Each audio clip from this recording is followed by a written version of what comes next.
오늘은 데살로니가 후서 1장 11절부터 있는 말씀을 가지고 은혜를 나누겠습니다. 우리 다 같이 11절 읽으십시다. 이러므로 우리도 항상 너희를 위하여 기도함은 우리 하나님이 너희를 그 부르심에 합당한 자로 여기시고 모든 선한 기쁘게함과 믿음의 역사를 능력으로 이루게 하시고. 바울 선생께서 데살로니가 교인들을 위해서 항상 기도한다. 기도가 마귀의 장애를 무너뜨리고 하나님의 손길을 끌어당기는 것이기 때문에 우리 예수 믿는 사람에게는 기도만한 무기가 없습니다. 아무리 신학을 공부 많이 하고 교회 제도와 조직이 완벽한다 하더라도 기도가 없으면 하나님의 역사는 그쳐버리고 고사해버리고 맙니다. 여러분, 아무리 문전 옥답을 잘 마련해 놓아도 그게 물을 댈 수로가 막혀버려서 물이 안 올라오면 아무리 잘 다듬어 놓은 문전 옥답도 아무 소용이 없는 것입니다.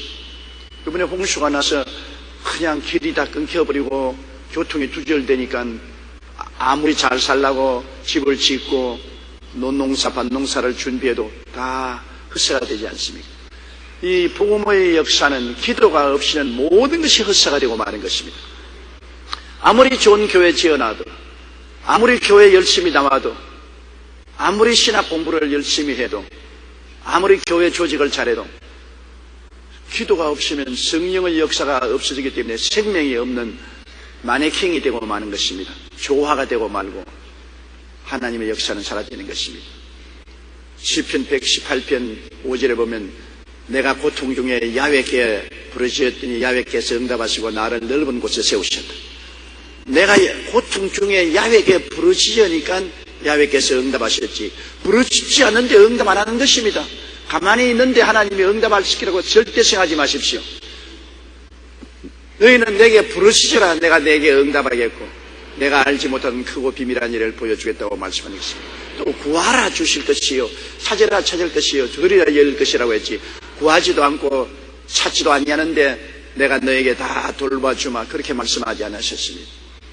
우리 한국말에 웃는 애기 젖준다고 주님 앞에 울어야 되는 것입니다.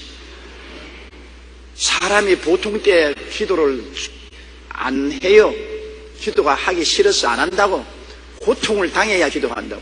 시편 118편에도 이 시인이 내가 고통 중에 야훼께 부르짖었더니 야훼께서 응답하시고 나를 넓은 곳에 세웠다 했는데, 고통이 다가오면 부르짖어 기도하고 좀 편안하면 그만 두 다리 뻗어버리고 마는 것입니다. 사람이라는 것이 그렇게 굉장히 약습니다. 고통당할 때는 하나님 한번 나를 돌봐주시면 내가 평생토록 주님께 충성하고 헌신하겠습니다 그랬다가 고통이 싹 사라지면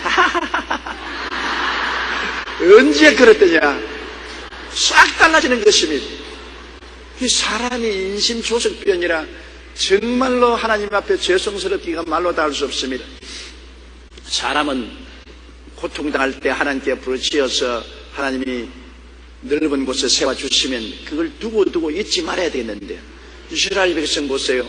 홍해수를 하나님이 기적으로 갈라서 건너고 난 다음에 얼마나 징치고 꽹가리 치고 춤추고 하나님을 찬미했는데 불과 얼마 되지 않냐요.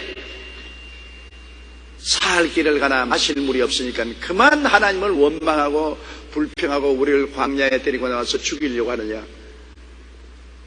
원망 불평 탄식을 합니다. 사람은 건망증에 너무나 쉽게 걸려요. 우리가 하나님의 은혜를 잊지 말아야 됩니다. 옛말에도 원하는 돌에 새기고 은혜는 물에 새긴다고 했는데, 은혜는 물에 새겨서 다 흘러버리고 원하는 돌에 새겨가 두고 보자. 원하는 늘 기억을 하는데 은혜 받은 것은 기억을 안 하니까 문제지요. 그러므로 하나님이 우리에게 종종 고난을 보내는 것은 우리에게 다시 정신 차리게 하기 위해서 그렇게 하는 것입니다. 고난의 채찍에 오는 것은 그대로 내버려두면 게을러 빠져서 기도도 안 하고 성령 역사가 사라지고 살았다 하나 죽은 존재가 되고 말 것이기 때문에 하나님이 채찍을 보내서 고난을 당하게 하는 것은 깨어 기도하기 위한 것입니다. 사도 바울 선생이 가장 고난을 많이 겪었는데 가장 기도를 많이 하게 만들어서 그렇게 한 것입니다. 바울이 항상 매를 맞고 쫓기고 감옥에 들어가시니 하는 일이 기도인 것입니다. 바울 선생의 기도를 굉장히 많이 했기 때문에 성령님의 강한 능력을 체험하고 하나님의 사업을 많이 할 수 있는 것입니다. 그러므로 여러분, 우리가 게을러 빠지면 하나님의 징계의 채찍이 내려온다는 것을 꼭 잊지 말아야 됩니다. 우리에게 크고 적은 여러 가지 채찍이 임하는 것은 기도하라는 것입니다. 기도하라, 기도하라, 기도하라. 바울 선생은 대사로니가 교인들을 위해서도 항상 기도한다고 했습니다. 그 기도하는 목적이 뭐냐? 우리 하나님이 너희를 그 부르심에 합당한 자로 여기게 되도록 하나님이 불렀지 않았습니까? 여러분과 나를 부르지 않고는 우리가 예수 믿지 않지요. 나사로가 무덤에 들어있을 때 예수님이 나사로 이름을 부르기 전에는 무덤에 하루, 이틀, 사흘, 날 썩은 냄새가 나도록 무덤에 들어누워 있었습니다. 그러나 주님이 나사로야 나오라! 그러니까 벌떡 일어나서 나왔습니다. 나사로가 죽은 것처럼 우리도 영적으로 죽어서 썩은 냄새가 나는 사람들인 것입니다. 우리는 다 죄로 말미암아 영혼이 죽은 사람들입니다. 스스로 살아나지 못합니다. 주님이 불러주셔야 우리 영혼이 살아나지. 주님이 부르시지 아니하면 우리 절대로 못 살아납니다. 내 스스로가 하나님을 찾아서 예수를 믿게 되었다는 사람은 거짓말입니다. 주님이 성령으로 우리를 불러주셔야 우리 영혼이 벌떡 일어나서 눈을 뜨고 예수님을 구주로 믿을 수가 있는 것입니다. 예루살렘에서 여리고로 내려가다가 강도 만난 사람이 피투성이가 되어서 쓰러져 있었어요.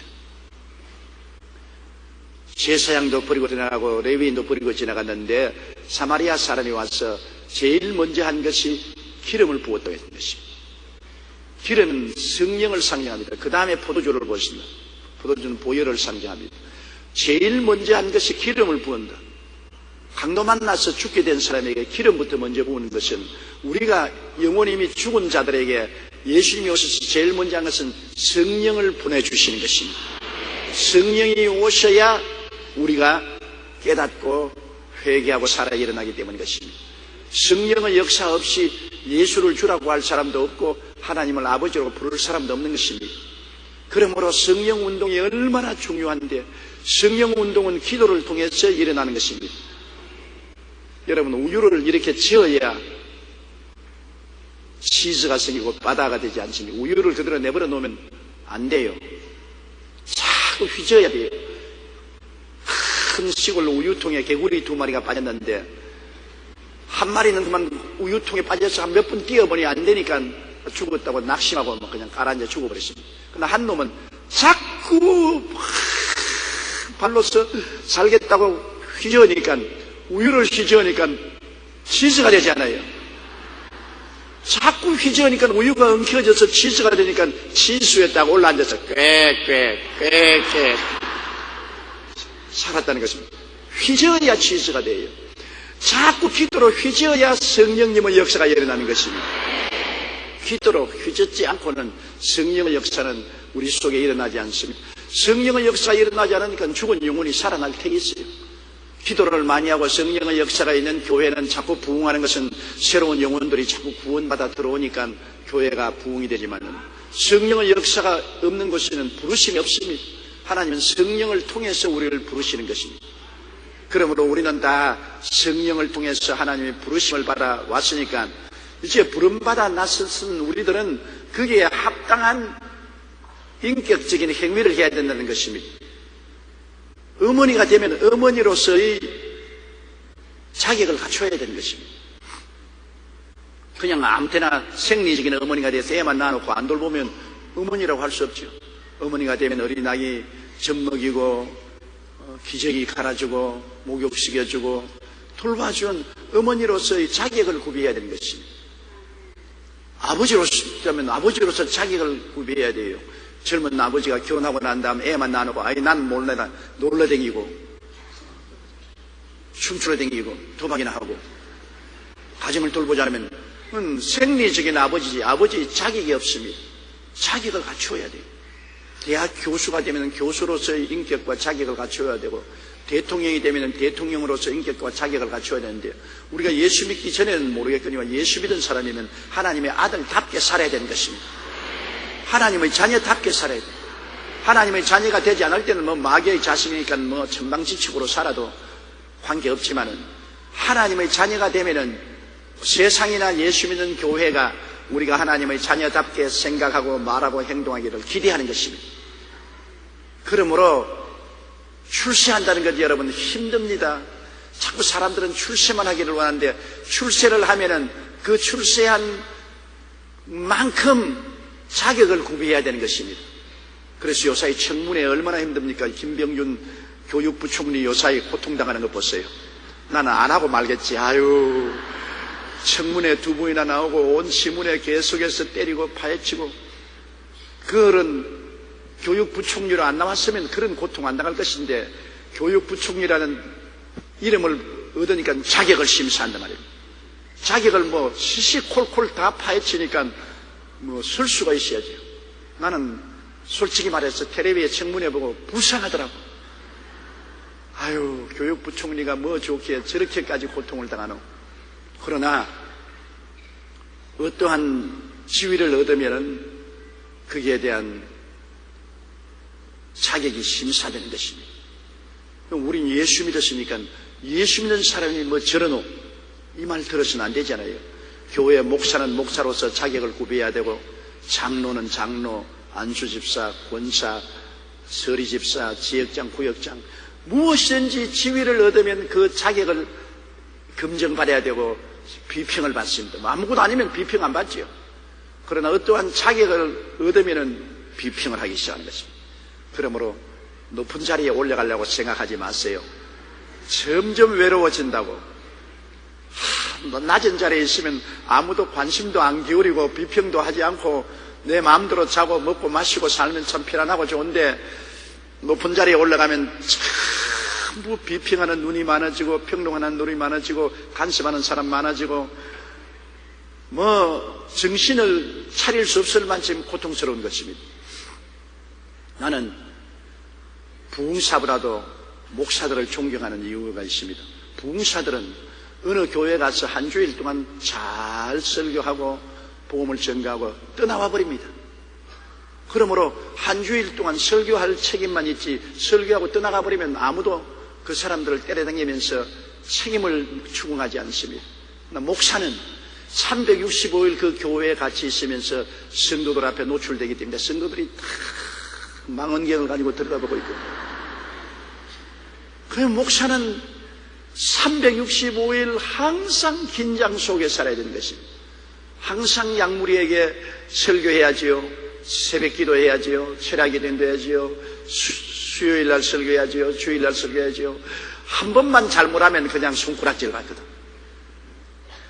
그러니 얼마나 그 위치를 지킨다는 것이 힘이 들겠습니까? 나는 요사이 높은 사람 보면 굉장히 불쌍히 느낍니다. 안 높은 사람 되었으면 편안하게 살았을 것이요. 노무현 대통령도 대통령 안 됐으면 편안하게 살았을 것인데 노무현 대통령이 되고 난 다음에 너무너무 고통을 많이 겪지 않습니까? 우리 예수 믿는 사람도 바울 선생이 기도를 한 것은 우리가 부르심에 합당한 자로 여김을 받아야 된다는 것입니다.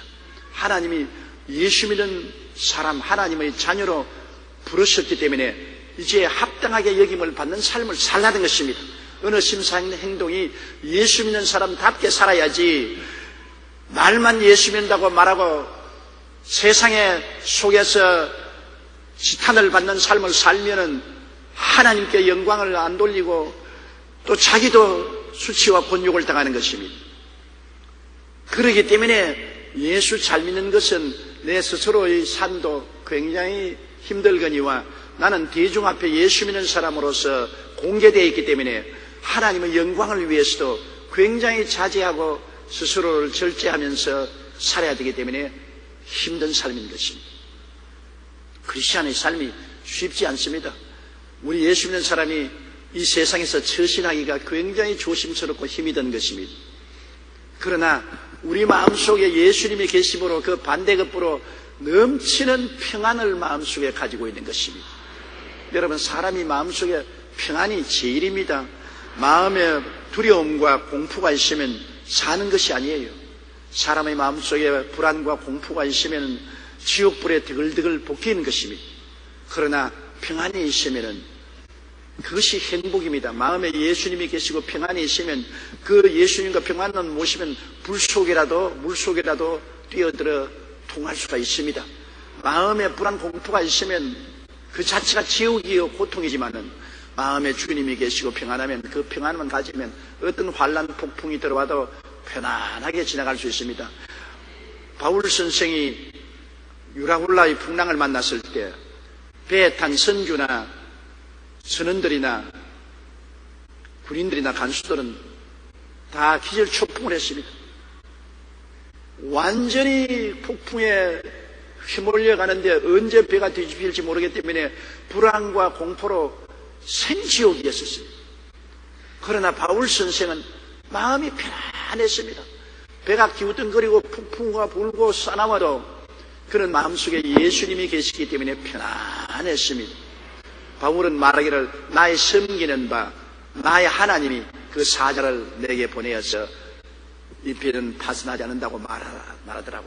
그렇게 간증을 한 것처럼 바울 선생은 예수님이 계시기 때문에 마음이 편안합니다. 시편 기자는 시편 118편 5절로 7절에 야훼께서는 내 편이시니 내가 두려워 아니하리니 사람이 내게 어찌할까? 하나님이 내 편이시니 내가 두려워하지 않을 수 있습니다. 사람이 내게 어찌할까? 하나님이 내 편인데 사람이 어떻게 하겠습니까?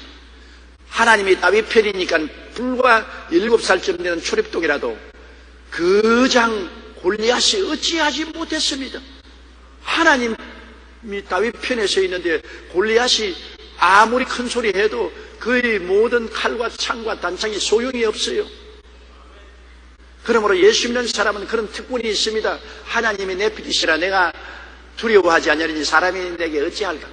사람이 어찌할 도리가 없지요. 그러한 큰 평안을 가지고 사는 만큼 우리는 예수 믿는 사람답게 이 세상에 살아야 되는 것입니다.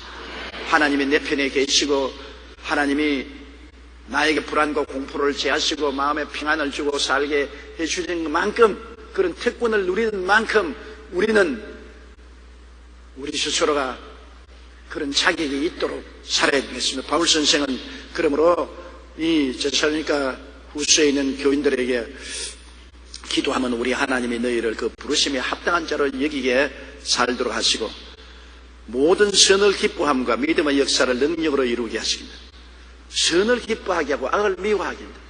사람은 그 마음의 소원대로 살아요.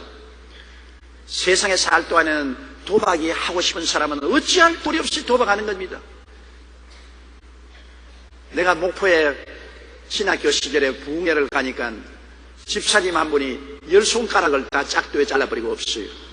그런데 집사가 되어서 요 몽당손으로 헌금을 모아요. 그런데 목사님 보고 저 집사님은 왜 손가락이 없습니까? 그러니까 너무 도박을 하고 탕진가산을 하기 때문에 아버지와 형제들이 잡아와가지고서 묶어놓고 짝도에다가 손을 넣어가지고서 도박 못하도록 10손가락을 잘라버렸다는 것입니다. 그러니까 붕대를 다 감아놓고 난 다음에 10손가락이 나을도록 도박을 하니까 이제 변화된 줄 알았는데 10손가락이 다 닿고 붕대를 끌고 나니까 요 몽당손으로 또 도박하더랍니다. 그런데 그 부인이 한사결단으로 주님께 매달려 기도하고 주님 중심으로 사는데 그 부인이 교회에 나오니까 부인 잡으러 교회에 나왔다가 교회 예배 바르는데 초단을 끼칠 수 있으니까 예배 마치고 나오면 잡으려고 앉아있다가 목사님 설교를 듣고 꼬꾸라졌어요. 그래서 성령을 받고 난 다음에 변화를 받았는데 그 집사님이 나보고 하는 말이 이제 도박하고 생각하는 사람이 생각이 하나도 없고 도박 생각만 해도 뼈질이 난다는 겁니다. 생각이 달라져야 돼요. 아무리 환경을 음하게 하고 속박을 하고 구속을 해도 마음이 안 달라지면 소용이 없어요. 구치소에 들어가서 수감된 죄인들이 제1범, 제2범, 제3범, 5범, 6범 계속 감옥으로 들어갑니다. 감옥에 들어가서 구치소에서 변화되지 않으면 나와봤자 그만이에요. 사람을 정말 변화시키는 것은 마음이 변화되어야 되는데 마음 변화를 부부로 어떻게 변화시킵니까? 예수님이 오셔야 변화되는 것입니다. 정말 예수님이 오셔서 그 마음을 확 거듭나게 해주셔야지 사람의 힘과 능으로 안 되죠. 그러므로 그저 변화시키려면 남편도 아내도 자식도 위해서 기도하고 성령이 감동해서 예수님이 들어와서 역사하도록 만들어야 되는 것입니다. 그래서 바울이 데살로니가 교인들을 위해서 기도하면 모든 선을 기뻐하게 만들어 달라고요. 선하게 살아라, 선하게 말하라, 선하게 행동해라 가르친다고 됩니까? 마음에 선을 기뻐할 수 있도록 마음이 되겠다. 악을 미워하고 선을 기뻐하도록, 알코올 중독자가 술이 싫어지도록, 담배 피는 사람이 담배가 싫어지도록, 정말 담배 피는 사람 담배 요 하나에 매달려서 내 시골에서 옛날 보니까 논을 갈다가 담배가 떨어진 사람이 담배 한 대 피기 위해서 저 십리길을 걸어가 가지고서 담배 한 대 빌려서 피고 그리고 자기 논으로 돌아오는 거 보았습니다. 담배 때문에 한나절 일을 다 못하고 걸어갑니다. 얼마나 그 습관의 노예가 되어 있는 것입니다. 사람이 마음이 변화된다는 것 정말 기적입니다. 그런데 그 마음의 변화가 성령의 역사로 말미암아 예수님이 들어와야 변화되지요. 그러므로 선을 기뻐하게 되는 마음을 주님이 주시면 얼마나 감사합니까? 우리가 자녀들을 위해서 하나님 항상 선을 기뻐하고 악을 미워하는 자녀들이 되도록 기도를 해야 되는 것입니다. 애들 보고 밤낮 교육해봤자 소용이 있나요? 옛날에는 교육하면 어느 정도 효과도 있지만 요사이는 교육하면 잔소리로 생각합니다. 아버지가 말해도 잔소리를 생각하고 어머니가 말해도 잔소리를 생각하고 반발합니다. 그 마음이 변하기 위해서는 부모님이 자녀를 위해서 많이 기도해 가지고서 성령의 감동으로 예수님이 그 속에 들어와 있어야 되는 것입니다. 예수님은 빛이시라 어두움이 떠나가고 예수님은 선이시라 악이 떠나가는 것입니다. 안 그러고 마귀가 와서 자꾸 충동해서 악으로 끌고 가는데 사람 힘으로 어찌할 수 있습니까? 사람은 마귀의 종이 되어 있는데요. 그래서 기도가 효과를 발생하는 것은 선을 기뻐하고 그 다음 믿음의 역사를 능력으로 이루게 하십니다. 믿음의 역사라는 것은 입술로만 믿는다고 하지 말고 행동하는 믿음이 믿음의 역사인 것입니다. 행동하는 믿음, 주일날도 나오고 11조도 드리고 기도도 하고 전도도 하고 이렇게 부흥회도 나오고 행동하는 믿음, 입술로만 주여 주여 하는 것이 아니라 실제적으로 믿음을 실천하는 행동하는 믿음을 능력으로 나타내도록 기도한 것입니다. 그러므로 바울 선생이 이 데살로니가 교인들을 위해서 간절히 기도한 것은 자격 미달의 신자가 되지 않도록 하나님의 자녀가 되었으니 그 자녀들답게 자격 미달하지 않고 자녀답게 살게 되게 하기를 원하고 또 마음이 변화되어서 선을 좋아하고 악을 미워하도록 악이 떠나가고 선이 들어와서 선한 것을 좋아하도록 하고 그 다음에는 형식적으로 믿는다고 왔다 가지 말고 능력을 받아서 성령의 능력으로 행동하는 믿음, 믿음의 역사, 행동하는 믿음을 가지도록 그렇게 간절히 기도한 것입니다. 12절요. 우리 하나님과 주 예수 그리스도의 은혜대로 우리 주 예수의 이름이 너희 가운데서 영광을 받으시고 너희도 그 안에서 영광을 받게 하려 함이라. 우리 하나님과 주 예수 그리스도의 은혜대로 우리 주 예수의 이름이 너희 가운데 영광을 받다. 우리 주 예수님이 어떻게 그 이름의 영광을 받습니까? 죄 덩어리인 우리가 예수 그리스도와 아버지 하나님의 은혜로 변화를 받아서 모든 사람 앞에서 새 사람이 되면 얼마나 주님께 영광이 되는 것입니까? 새로운 생각, 새로운 말, 새로운 행동을 하면 예수 믿고 새 사람이 되었다. 예수 믿고 착한 남편, 착한 아내, 착한 자녀, 착한 사회인이 되었다. 변화받았다. 박수를 치고 얼마나 감사합니다. 이 하나님 아버지와 예수 그리스도의 은혜로 말미암아 우리가 변화를 받습니다. 율법이 우리를 변화시키지 못합니다. 제가 전문주일에도 설교했지만은 율법 앞에 의롭다함을 입을 육체가 없습니다. 율법은 우리의 흠을 잡고 우리를 정죄하고 우리를 심판합니다. 그러므로 율법은 자꾸 잡아서 감옥에 집어넣는 일만 하는 것입니다. 율법이 아무리 감옥에 집어넣어도 변화가 되지 않지. 그러나 은혜는 예수님께서 대신에 감옥살이하고 대신 고통을 당해서 우리를 사랑해 주기 때문에 은혜는 사랑으로 감동을 받는 것입니다. 사랑으로 감동을 받아요. 미국의 선교사 저드선이 버마에 가서 복음을 전가하는데 불교 국가라 복음을 안 듣거든요. 예수를 전도하다가 잡혀서 17개월 동안 감옥살이 했는데 하도 철고랑을 이 발목에 강하게 했기 때문에 발목에 파헤쳐 가지고서 뼈가 드러날 정도로 철고랑을 발목에 넣은 것입니다. 그래서 17개월 살고 난 다음 나왔는데 사람들이 보고 놀랐습니다. 더우니까 반바지를 입고 다니니까 발에 짤력하게 됐거든요. 뼈가 드러날 정도로. 그 왜 그러냐? 예수 전도하다고 감옥에 들어갔다가 그랬다니까. 사람들이 이 사람이 미국에 살면은 얼마나 잘 살 것인데 호의호식하는데 왜 이 버마같이 가난한 나라에 와서 예수 전도하다가 저렇게 잡혀 들어가서 발목이 짤록하도록 쇠고랑에 묶여 있을까? 저 사람이 얼마나 예수님이 살아계신 것이 확신하기 때문에 저런 고생을 하고 우리 위해서 노력하고, 그래서 그 발목이 짤락하게 되어서 많은 사람이 예수 믿고 나왔어요. 그 은혜, 저분이 저렇게 희생해서 우리에게 전도하려고 하는 그 은혜에 감동해서 예수를 믿겠다고 나와서 많은 사람이 예수를 믿게 된 것입니다. 은혜가 사람을 변화시키는 것입니다. 율법이 사람을 변화시키지 않습니다. 채찍으로 아무리 때린도 변화되지 않는데 사랑이 사람을 변화시키는 것입니다. 하나님이 여러분 무슨 율법적 권위가 없어서 예수님이 십자가에 못 박혀 죽었겠습니까? 하나님이 하늘에서 천천병력을 때리고 하늘에서 호령하면 전부 그 앞에 엎드려서 살살 빌지 않을 사람 누가 있겠어요? 그래도 겉으로는 그래도 속이 안 변화되거든. 속은 여전히 세상으로 꽉 들어차 있단 말이에요. 속이 그냥 완전히 확 뒤집혀서 변화되는 것은 하나님의 아들 예수님이 십자가에 못 박여 내 죄 대신해서 몸짓고 피 흘려 죽은 것을 보니 그 은혜와 사랑이 내게 감동을 주는 것입니다. 은혜와 사랑이 그만 내 마음속을 완전히 감동시켜버려요.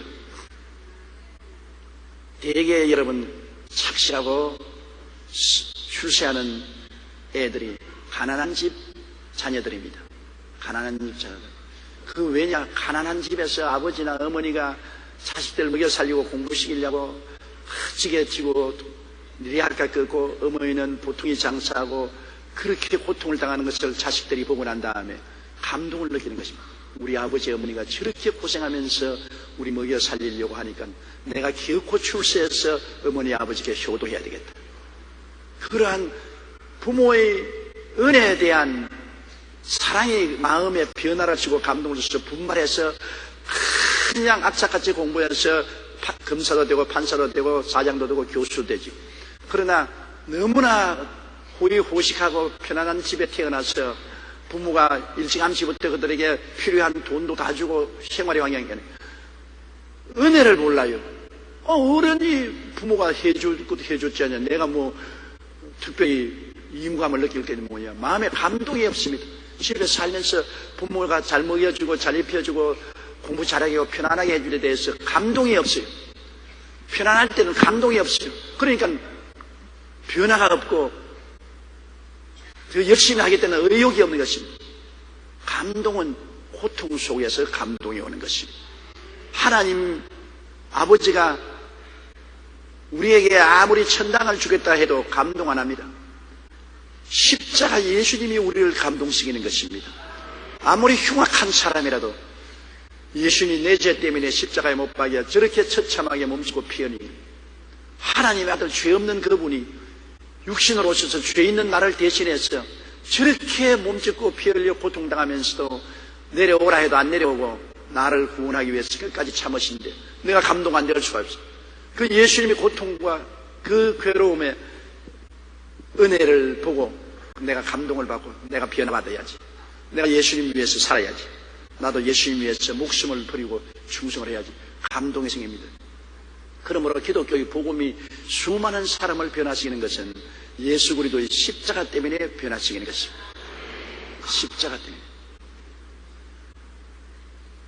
테레사 수녀가 수녀로서 늘 수도원에서 왔다 갔다 해도 큰 마음의 변화가 없었는데 하루는 순영은 복도를 지나다가 주님이 빌라도의 뜰에서 채찍에 맞는 장면의 사진이 걸려 있는데 그 옛날에 늘 보았는데 어느 날 하루 지나면서 보니까 예수님이 허리를 굽혀 있고 로마 군인들이 채찍으로 때려서 허리가 찢어져서 선지피가 흐르는 것을 보고 그만 그는 복도에 꿇어 앉았습니다.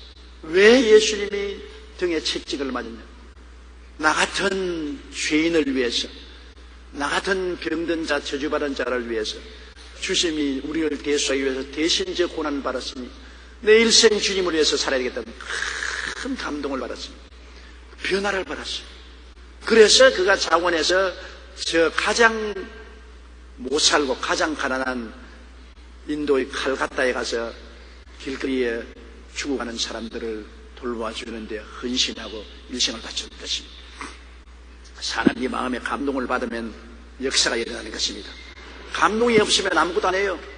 예수님의 십자가의 그 크신 은총을 보고 감동이 되면은 일생을 바쳐서 주의 종이 되겠다고 나오는 사람들이 많지 않아요. 주의 종으로 헌신하는 사람들, 직업적으로 나온 사람은 실패해요. 목사도 하나의 직업이니까 나도 신학교 들어가서 공부해서 목사의 직업을 하게 절대로 실패합니다. 그러나 예수 그리스도의 십자가의 은혜에 감동해서 눈물을 흘리고 예수님이 날 위해서 저 고난당했으니 나도 주님을 위해서 내 조그만 일생 바치겠다고 변화를 받은 사람은 일생 목회를 어느 곳에도 성공적으로 목회를 하는 것입니다. 또 교회 봉사하는 사람들도 감동받은 사람이 봉사해요. 우리 남녀 선교회 회원 여러분이 여러분 돌보는 것 무심하게 보지 마세요. 저분들 아침에 나와서 저녁까지 다리가 퉁퉁 붓도록 서서 섬기고 봉사합니다. 누가 칭찬해 주는 것도 아닙니다. 누가 따뜻한 차 한 잔 대접하지도 않습니다. 그럼에도 왜 봉사합니까? 그들 나름대로 주님 십자가에서 은혜 받은 감동이 있었기 때문에 하는 것입니다. 감동이기 때문에. 왜 우리에게 하나님께 헌금합니까? 억지로 헌금하는 것은 헌금이 아니지요. 내가 주님께 은혜 받은 감동이 있어서 너무 감사해서 누가 말 안 해도 내가 힘껏 헌금을 하고 하나님께 감사를 드리는 것은 내 마음에 감동이 있기 때문에 그런 것입니다. 억지로 여러분 돈 100원 받기도 힘듭니다. 땅 파보세요. 100원 나오는가? 땅 아무리 파봐요. 100원 나오는가? 돈이란 얼마나 무섭습니까? 돈이란 것은 우리의 피와 같습니다. 그런 돈을 수십만 원, 수백만 원, 어떤 사람은 수천만 원씩 하나님께 드리는 것은 십자가의 은혜로 감동을 받아서 마음의 변화가 왔기 때문에 그런 것입니다. 감동이 얼마나 중요한지 모릅니다. 감동이 없는 예배는 예배가 아닙니다. 교회 와서 찬송하고 말씀 듣고 기도하고 마음에 감동이 와야지요. 하나님 아버지와 예수 그리스도의 은혜로 우리가 변화를 받아요. 감동으로 변화받는 것입니다. 교회 와서 내내 졸기만 하고 가면 무슨 감동이 있겠습니까? 아무 감동이 없죠. 감동을 받는다는 것 굉장히 좋습니다. 나는 내가 청년 시절에 부산 공설운동장에서 추운 초겨울에 미국의 유명한 부흥사가 와서 천막을 치고 부흥회를 했는데 밤에는 누가 와서 꺼직대기를 훔쳐가기 때문에 지켜야 된단 말입니다. 그래서 제가 그 교회 부산 순복음교회에 나갔기 때문에 내가 자원해서 밤에 그 꺼직대기 못 훔쳐가도록 지킵니다. 그때는 꺼직대기도 굉장히 돈이라고요. 하나하고 어려울 텐데. 그러면 이제 그 많은 사람이 철야기도 한다고 그 추위에 벌벌 떨면서 꺼직대기를 이렇게 덮어 쓰고 앉아서 있는데 나는 그 미국의 유명한 목사님이 지금도 내 머릿속에 기억나는 것은 아주 인물이 잘나고 좋은 옷을 입고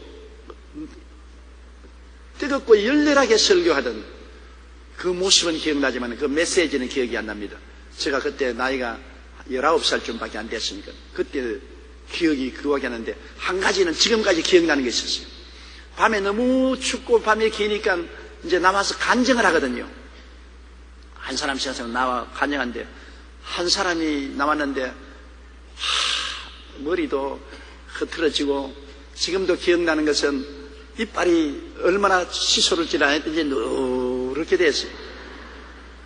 옷도 흐르게 입었는데 억센 경상도 사투리로 여러분이요 나마 예수 믿고 굉장히 은혜 안 받았는기요? 은혜 굉장히 많이 받았어요. 그래가 내 손이 보들보들합니다. 은혜 받았으니만 손이 보들보들하고 발도 보들보들하고 온몸이 보들보들합니다. 그게 간증 전부입니다. 내가 19살에 들은 설교는 하나도 기억 안 나는데 이분 간증은 지금도 기억이 나서 내가 지금 하고 있어요. 그건 왜냐? 그분이 그렇게 무식하고 밑바닥 인생을 사는 사람이 예수를 믿고 난 다음에 얼마나 감동해서 변화되었던지, 마음이 변화됐다는 말을 표현을 못하니까 손이 보들보들하고 발이 보들보들하고 몸이 다 보들보들 안 하는 기요. 그래서 나는 그때 그 말을 듣고 내 속으로 얼마나 웃었습니다. 어리니까 그 사람이 하도 무식하고 바보같이 보였어요. 저런 인생이 있기 때문에 누가 예수를 믿겠노? 저게 무슨 간증이라고 간증을 하냐? 창피하기 짝이 없다. 그렇게 생각했는데, 제가 목회를 하면서 내가 정말 주님의 은혜를 받으니까 손이 보들보들 하더라고요. 하나님의 은혜를 받으니까 손이 보들보들 나긋나긋 몸도 나긋나긋 그와 함께 마음도 보들보들 나긋나긋. 은혜 받으면 모든 것이 부드러워지고 나긋나긋해져요. 은혜가 없으면 막 화를 내고 성을 내고 완고하고 완악하지만은 은혜가 오면은 모든 것을 부드럽고 나긋나긋하게 만들어주는 것을 체험했습니다. 그래서 그분의 그 간증이 오늘날도 내 마음속에 잊어버리지 않고 내가 은혜만 받으면 손을 만져봅니다. 나긋나긋 보들보들 모든 것이 부드러워지죠. 그래서 하나님 아버지와 예수 그리스도의 은혜로 말미암아 우리가 모든 삶에 부드러워지니까 사람들이 우리를 보고 주님께 영광을 돌리는 것입니다. 저 사람 말도 부드러워지고 행동도 부드러워지고 삶이 얼마나 부드럽다. 남편이 부들부들한 남편, 아내도 부들부들한 아내, 자식들도 부들부들한 자식. 모든 것이 부들부들하다. 여러분, 은혜가 사라지면 자꾸 굳어집니다. 은혜가 사라지면 굳어져요. 어릴 때는 온몸이 나긋나긋하다가 나이 먹으면 자꾸 굳어지는 것처럼 은혜가 사라지면 굳어집니다. 그 굳어지기 때문에 다시 보들보들하게 만들려고 부흥회를 하는 것입니다. 여러분, 옛날에는 소미불을 덮었지 않습니까? 소미불을 하늘 덮으면 소음이 딱딱해지기 때문에 그만 기온을 지켜주지 못합니다. 겨울에는 안 따뜻하고 여름에는 또 안 시원합니다. 그러면 어떻게 합니까? 소음을 다 가을에 이불을 따서 끄집어내어서 활을 가지고 탁 소음 튼다 그럽니다. 모르지요, 여러분은? 그런 거 안 해봤죠? 예.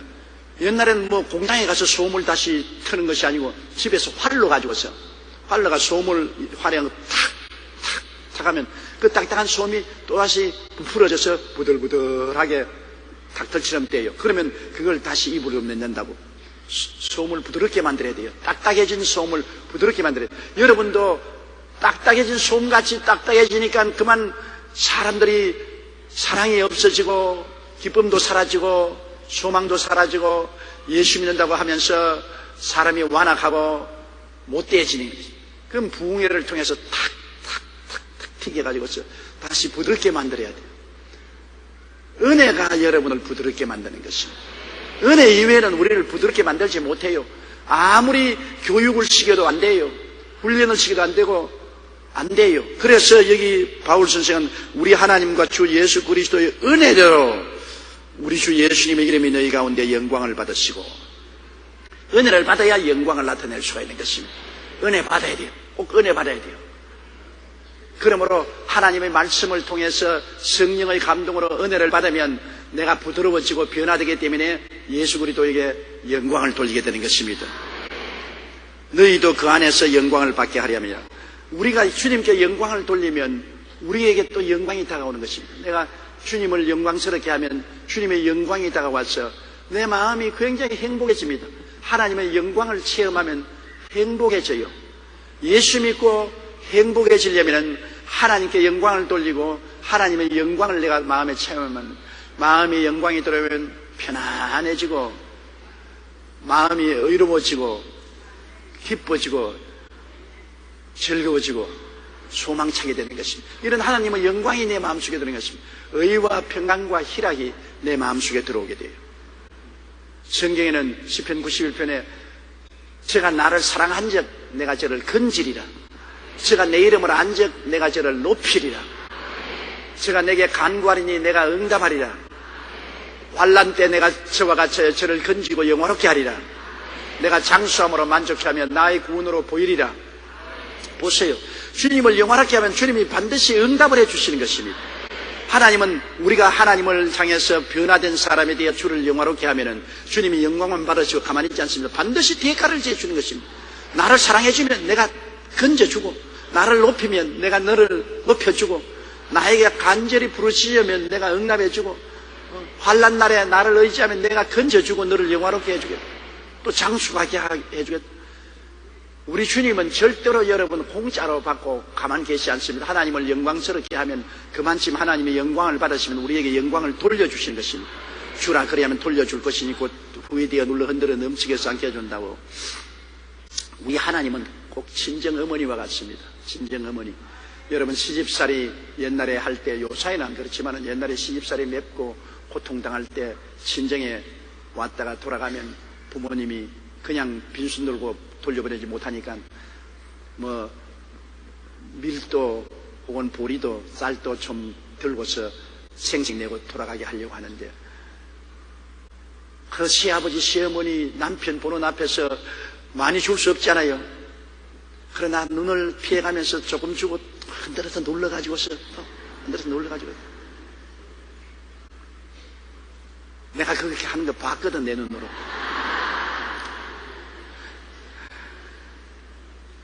하나님은 어찌하든지 우리에게 조건만 있으면 그 조건을 잡고 흔들어서 눌러서 넘치게 해주려고 애를 쓰는 것입니다. 조건이 없으니까 못하지.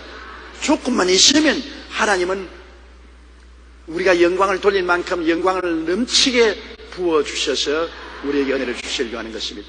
저는 48년간 목회 생활하면서 하나님께 11조와 헌금 드리고 난 다음에 너무나 하나님이 반드시 내가 11조와 헌금을 드린 만큼 30배, 60배, 100배로 넘치게 흔들어서 축복을 해주시는 것을 체험했습니다.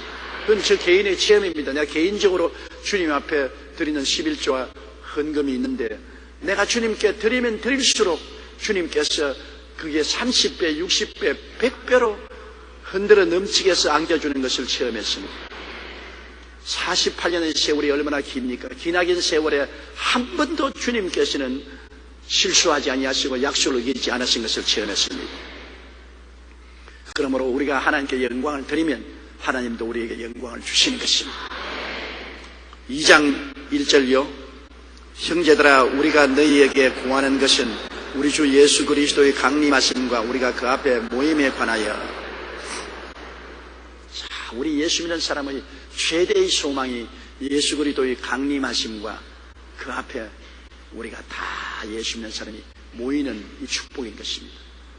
물론 예수 그리스도 강림하기 전에라도 우리가 육신의 장막이 무너지면 우리 영혼은 육체를 떠나서 주의 나라로 갑니다. 내가 요사이 미국의 마리에타라는 처녀가 한 20일 동안 천국 가서 천국 광경을 보고 내려온 기사를 기록한 책을 읽고 있는데 굉장히 감동적이에요. 그 마리아였던 처녀가 늘 인생의 죽음은 어떻게 될까? 정말 천당이 있을까? 정말 지옥이 있을까? 그런 생각을 늘 하고 고민하는데, 하루에는 갑자기 자기가 있는 방바닥이 꺼져버리고 끝없는 공간에 자기가 뜨게 되고, 벽이 다 사라지고, 자기가 허공 중에 떠서 사람 살려라! 그냥 앉아있는데 꿈도 아니고 생시에 묵상하고 있는데 땅이 사라지고 벽이 다 사라지고 허공 중에 떠버렸는데, 사람 살려라고 과음을 치고 불안에 떠는데 하늘에서 큰 빗줄기가 내려오더니 그 빗줄기가 가까이 오다 보니까 천사라. 그 천사의 이름이 평화의 사자라. 그 천사가 주님의 허락을 받고 너에게 영원의 세계를 보여주기 위해서 내가 안내로 왔다고, 너와 같이 가자고. 그런데 너무나 모습이 아름답고 부드럽고 그 마음이 그 천사에게 굉장히 끌리더랍니다. 그 천사 그 손을 잡고서 가면서 먼저 네가 할 일이 있다. 뒤를 한번 돌아봐라. 뒤를 돌아보니까 방에 자기가 쓰러져서 들어 누워 있는데 아버지, 어머니가, 형제들이 와서 자기를 깨우려고 막 애를 쓰고 의사가 왕진 가방을 들고 놀러 뛰어오고 하는 모습이 보이는데 자기는 천사와 저 공중에 뛰어 있는데 자기 몸은 자기 집에 있어서 깨우려고 무슨 애를 써도 못 깨어날 테겠네요. 그 다음에는 주님과 함께 그 천사와 함께 올라가는데 이 우주의 태양계 아무 소리도 없이 저 수성, 금성, 지구, 화성, 목성, 천왕성,冥왕성이 돌아가고 별들이 소용돌이 치면서 돌아가는 이 모든 모습을 보니까 주님이 전능하신 능력으로 이렇게 위대한 우주를 만들어서 운행하고 계신다고. 이 우주 저 건너편에 영적으로 영원히 사는 사람들이 저곳에 있는데 그 보기 전에 또다시 한번 보여주겠다고 눈을 싹 닦는데 보니까 수많은 사람이 죽는데요. 부잣집에서 죽는 사람, 왕궁에서 죽는 사람, 거지로 죽는 사람, 바다에 빠져 죽는 사람, 사막에 죽는 사람, 눈 속에 허덕이다가 죽는 사람, 이 세상에 끝없이 수많은 사람이 형언할 수 없이 고통을 당하면서 죽자마자 그 속에서 영혼이 싹 빠져나와요.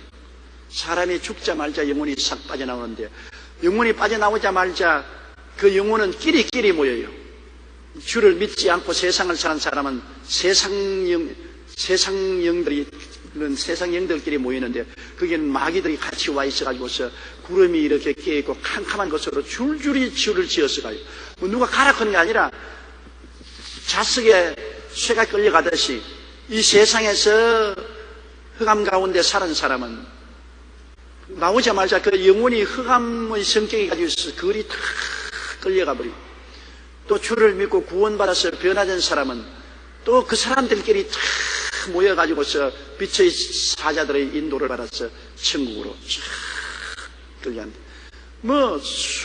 헤아릴 수 없이 계속해서 형형색색으로 죽어가고 거기서 나온 사람이 제일 처음에는 다 깜짝 놀래가지고서 자기가 몸에서 빠져나와가지고 어리둥절해서 왜 이런지 몰라고 어리둥절해 있다가 곧장 자기 동료들을 만나서 자기가 소속한 곳으로 그냥 지옥으로 가고 천국으로 올라가고 이제 그것을 보고 난 다음에 너무나 아름다운 곳에 도착했는데 기가 막히더랍니다. 그거 보니까 새들이 노래 소리가 그렇게 아름다울 수가 없고 기와 요초 만발하고 너무나 즐겁고 좋아서 야 이게 천당의 행보다. 그러니까 천사는 말이 이것은 천당의 외곽지대 처음 구원받은 사람이 들어와서 천당의 새로운 익숙한 교육을 받기 위해서 하는 교육 장소라. 이건 아주 외곽지다. 근데 마리아따는 보니까 이건 너무 좋아. 도저히 세상에서는 생상설설만치 되기가 아름답고 기와 요초만 바라고 새들의 노래소리 그게 천사들이 왔다 갔다 하는데 그곳에서 천당에 처음 들어오면 당분간 머물면서 천국에 대한 여러 가지 교육을 받는데 거기에서 면회를 오더랍니다. 먼저 간 사람들이 이제 왔다는 소식을 듣고 면회를 오는 처소라. 그래 그 천당에서 또 높은 천당으로 구경을 시켜주는 그 장면을 제가 읽고 있는데 아직까지 다는 이야기하려고 하면 너무 이야기가 많아서 몰라요. 우리가 육신의 장막지 무너지면 우리 속 사람이 좀 어리둥절하지만은 우리는 영원한 영광으로 들어가는 것입니다. 여러분 먼저 간 사람들 저 면회소에 들어가서 다 만날 수 있어요. 그리고 더 아름다운 천국으로 여러분이 이 땅에서 주님 안에서 변화된 단계에 들어가서 살더래요. 마리아따에 보니까 하나님을 위해서 섬겨서 이 땅에서 변화받은 사람들이 또 그 무리끼리 사는 천국이 있어요. 여의도에 사는 사람 따로 있고 마포에 사는 사람 따로 있고 강남에 가 사는 사람 따로 있고 말죽거리에 사는 사람 따로 있고 따로따로 자기끼리 변화된 만큼 더 영광스러운 곳에서 살더라는 겁니다. 그러니까 이 땅에서 여러분 우리가 주님을 잘 섬길 필요가 있지 않아요? 내가 주님을 잘 섬기고 변화받은 만큼 저 땅에 우리가 영원히 살 곳에 들어가서 우리 그 할 곳도 결정이 되기 때문인 것입니다. 그러므로 우리 예수 믿는 사람이 육신의 장막지 무너지면 손으로 짓지 않은 영원한 집이 우리에게 있는 것을 안다고 바울 선생이 말한 것은 참말이고, 또 예수님께서 너희는 마음에 근심하지 말라, 하나님을 믿으니 또 나를 믿어라, 내 아버지 집에 있을 곳이 많도다. 그렇지 않으면 내게 일렀으리라. 내가 가서 처소를 예비하면 다시 와서 나 있는 곳에 너희도 함께 있게 하리라고 하신 말씀도 참말인 것입니다. 그러나 그것보다 더 큰 기대가 주님 강림하실 날인 것입니다. 먼저 올라간 사람들도 제1단계 영이 올라가나 2단계 주님 강림하실 때 같이 내려와서 부활의 몸을 또 얻게 되는 것입니다. 지금은 순수한 영혼이 올라가 있지만은 이제는 2단계 주님이 강림하실 때 주님이 데리고 와서 새로 부활의 몸을 얻게 되니까, 예를 들어 말하면 좋은 옷을 한 벌 얻어 입는 것과 같은 것입니다. 우리 영혼이 부활의 날 주님 따라와서 더 영광스럽고 아름다운 옷을 받아 입는 것과 같은 것입니다. 그리고 이 땅에서 주님 오실 날을 기다리고 살아남은 사람은 변화되지 않아요. 주님의 나팔 소리에 변화되어서 육의 몸은 신령한 몸으로, 더러운 몸이 영광스러운 몸으로, 약한 몸이 강한 몸으로, 죽을 몸이 영원히 살 몸으로 휙 변화되어 버리는 겁니다.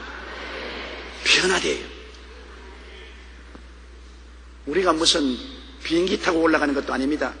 제가 신학교 다닐 때 천당에 올라갈 날짜를 정해놓고 상락산에 올라가서 애들 학교 교육도 다 그만두고 부부간에 올라가가지고서 교주와 함께 흰 두루마기, 흰 옷 입고 하늘에 날아가러 올라갈 연습한다고 전부. 그렇게 하늘나라 올라가도 팔이 아파서 떨어져요. 그렇게 하늘나라에 올라가는 건 아닙니다. 성령으로 올라가는 것입니다. 성령으로 변화되어서 변화받으면 시간과 공간을 초월하게 되는 것입니다. 눈 깜박할 사이에 주님 공중에서 만나게 되는 것입니다. 그래서 이것이 우리 예수 믿는 사람들의 최대의 소망이지요. 주님 강림하실 때 주 앞에 우리가 다 모이는 것, 이것이 최대의 관심사입니다. 땅에 있는 우리들도 변화되어 올라가고 하늘에서 먼저 올라간 사람들도 주 앞에 모여서 다 우리가 함께 모여서 7년 혼인잔치하고 새하늘과 새 땅과 새 예루살렘에 들어가는 이 영광스러운 미래가 우리에게 기다리고 있는 것입니다. 그래서 형제들아, 우리가 너희에게 구하는 것은 우리 주 예수 그리스도의 강림하심과 우리가 그 앞에 모임에 관하여, 자 2절요, 영어로나 또는 말로나 또는 우리에게 받았다 하는 편지로나 주의 날이 이르렀다고 해서 쉽게 마음이 흔들리거나 두려워하거나 하지 말아야 한다는 것이다. 그 당시에도 이단 사설이 있어가지고서 이미 주님 강림하실 날이 이르렀다. 그러므로 이제 앞으로 더 부활도 없고 성천도 없다. 이미 남한 사람은 부활 못했다. 이러한 이단 사설도 있고, 주님이 이제 곧장 강림하신 날짜를 정해놓고 주님 곧장 강림하실 때이니 이제는 일도 하지 말고 시집도 가지 말고 장가도 가지 말고 그냥 손 털고 먹고 있는 것 다 먹고 그날 기다리자. 그러한 이단들이 있었습니다. 얼마 전에, 몇 년 전에 시카고에서 있는 한 교회에 굉장한 센세이션을 일으키지 않습니까? 그 목사님과 그 사모님이 동시에 계시를 받았다고, 주님 오실 그 날짜와 그 시간을 정했는데 밤 12시. 그러니까 그걸 온 방송국에 통지를 보내고 신문사에 통지를 보내고 그날 우리 올라가는 것을 보라고. 그래야 교인들은, 거기에 따라오는 교인들이 다 그날 올라갈 것으로 작정하라고 집안 살림을 정리하고 목사님과 함께 밤 12시까지 오는데 모든 텔레비 방송국의 카메라들이 다 와서 비치고 있고 시민이 앞에서 올라갈 기다리는데 12시가 땡해도 안 올라갔습니다.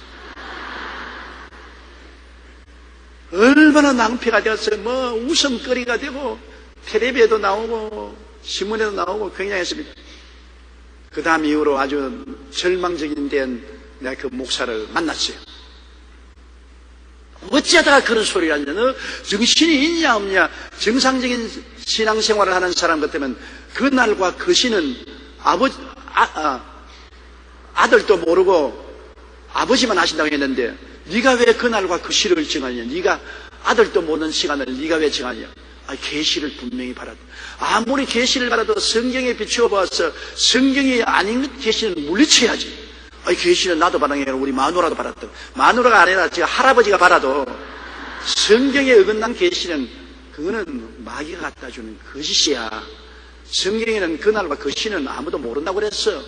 주님 오실 날을 우리가 간절히 사모하고 기다리지만 이미 주의 날이 이르렀다는 말도 묻지 말아야 되고, 내일 모레에 만다고 날짜를 정해서 말하는 것도 믿지 말아야 돼. 우리가 오직 알 것은 주님 오실 날이 가까웠다. 그러므로 잠들지 말고 깨어있으라는 이것만 알아야지. 성경에 어긋나면 하니까 그렇게 되지 않냐. 그 사람 아주 비참하게 되고 목회도 다 못하고 지금 어떻게 되는지 모르겠어요. 우리가 주님이 강림하실 날이 가까워왔다는 것을 환경적으로, 역사적으로, 사회적으로 깨달아 알았으면 잠들지 않고 깨어있는 신앙을 가지고 기다려야 되는 것입니다. 그날과 그 시는 모릅니다. 밤에 도적같이 오리라고 주님께서 말씀하셨습니다. 그러니까 그날과 그 시는 모르니까 깨어있어야 되죠. 10처녀의 비유에도 보면 10처녀가 있는데 그 중에 5처녀는 기름을 준비하지 않고 5처녀는 기름을 준비했다. 그 말은 보면 10처녀는 다 처녀이기 때문에 예수 믿는 사람입니다.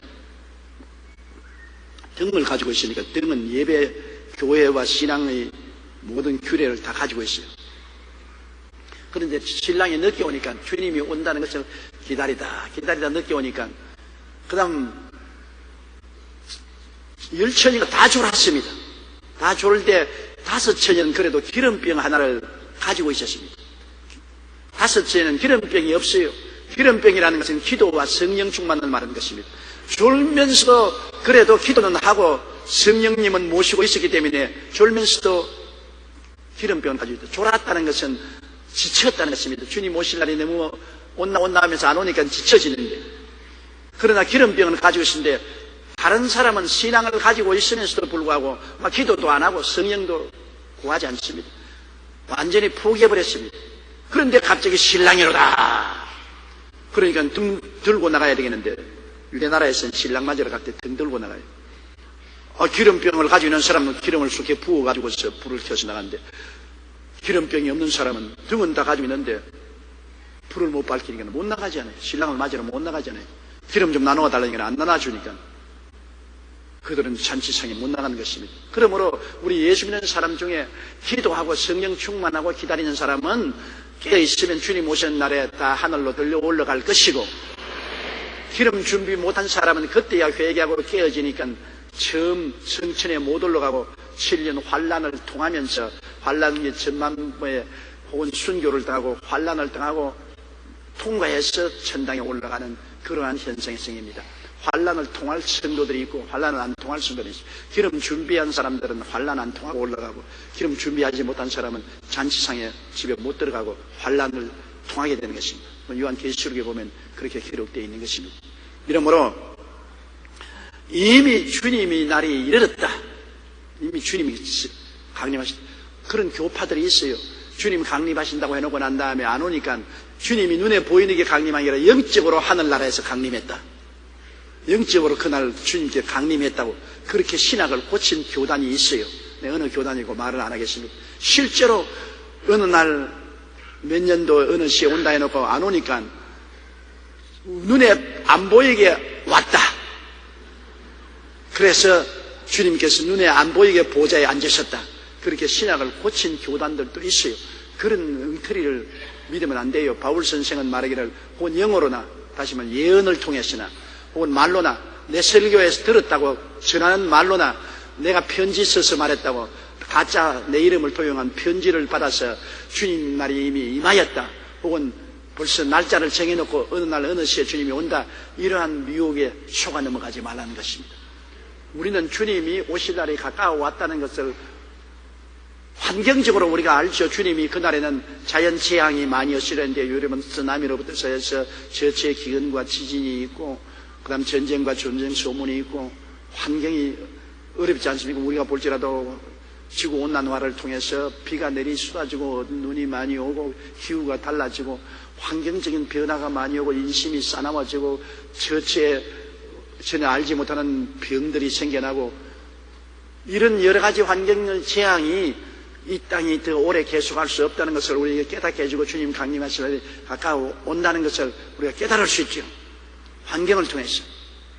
그러나 아무 날 아무 시에 주님이 오신다. 1900 몇 년도에 2000 몇 년도에 몇 월 며칠 날 주님이 오신다. 이런 것은 여러분 위험하기 짝이 없는 것입니다.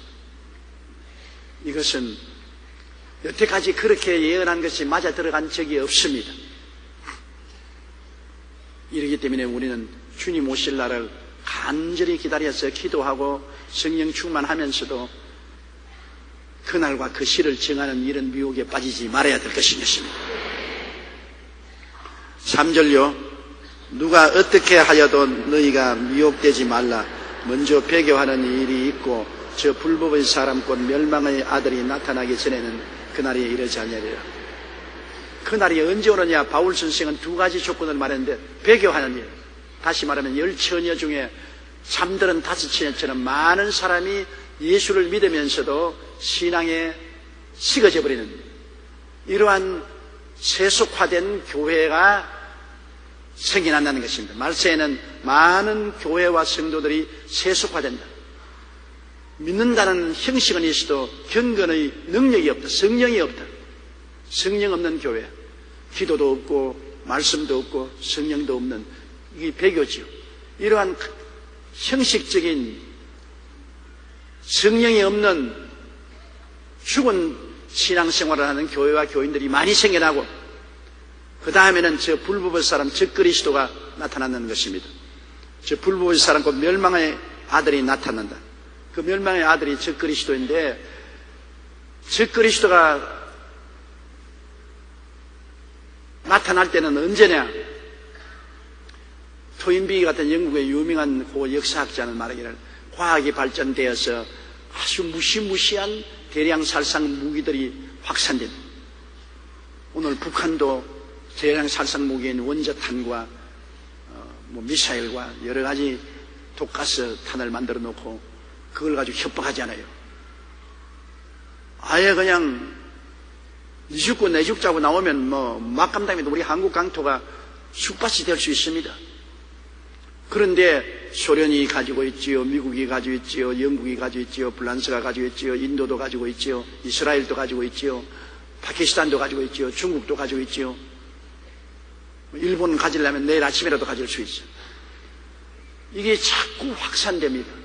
이러므로 세상은 언제 멸망을 받아야 될지 모르는 대량 살상 무기로 말미암아 위협에 있지요. 그 다음 과학이 발달되므로 빈부격차가 심해집니다.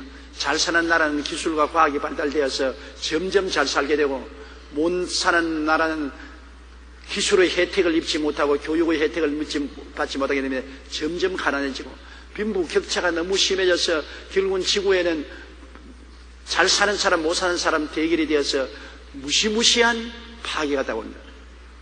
이런 여러 가지 어려운 정치적 경제적인 상황 속에서 이 문제를 해결하고 나오는 지도자가 생기면 그가 세계적인 구세주로 추앙을 받게 되는 것입니다. 이야, 저분을 통해서 이 대량 살상 무기 문제도 해결되고 양극화 문제도 해결이 되고 다 편하고 좋아질 것이다. 내가 말한 거 아닙니다. 토인비가 말했습니다. 그러한 사람이 생겨나면은 그 사람이 새로운 구세주로서 총앙을 받겠다는 것입니다. 그런 사람이 어디서 나타날 것이냐? 성경은 구라파에서 되게 나타날 것이다. 옛 로마 판도에서 새로운 지도자가 일어날 것이라고 요한계시록이나 다니엘서에 말을 하고 있는 것입니다. 그런 불법의 사람이 나타나서 세계 평화를 가져오고 모든 사람들에게 추앙을 받고 그래서 이 사람이 나중에 변화되어 가지고서 자기가 신이다. 모든 신, 모든 종교를 다 철폐하고 자기가 신으로 나타내서 온 교회에 자기를 신으로 숭배하라. 그리고 유대인의 회당에도 자기의 형상을 만들어서 자기를 신으로 숭배하라. 이러한 불법의 사람이 나타날 때 그때쯤에서 교회는 들려 올라가고 세상은 환란으로 들어간다는 것입니다. 그러므로 바울 선생이 지시한 것은 교회가 잠들어가고 그 다음에는 불법의 사람이 정치적으로 나타나는 그러할 때 주님이 강림하실 것이라. 그러므로 우리가 이런 바울 선생이 말한 징조를 우리가 예의 주시하고 바라봐야 될 것입니다. 교회가 잠든다는 것은 지금 전 세계 교회가 이렇게 잠들어가고 있는 것을 우리가 보고 있는 것입니다. 이 불법의 사람이 나타날 가능성이 정치의 사상에 굉장히 가까워지고 있는 것입니다. 여러분, 세계에 문제가 너무나 많습니다.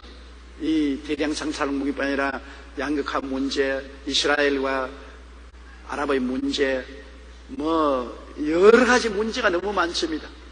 이런 문제를 해결할 수 있는 세계적인 지도자가 나오면은 이 지도자가 적그리스도가 될 가능성이 많습니다. 이 사람이 언제 적그리스도가 되느냐? 이 사람이 일어나서 자기가 신이라고 선포할 때, 자기가 하나님이다.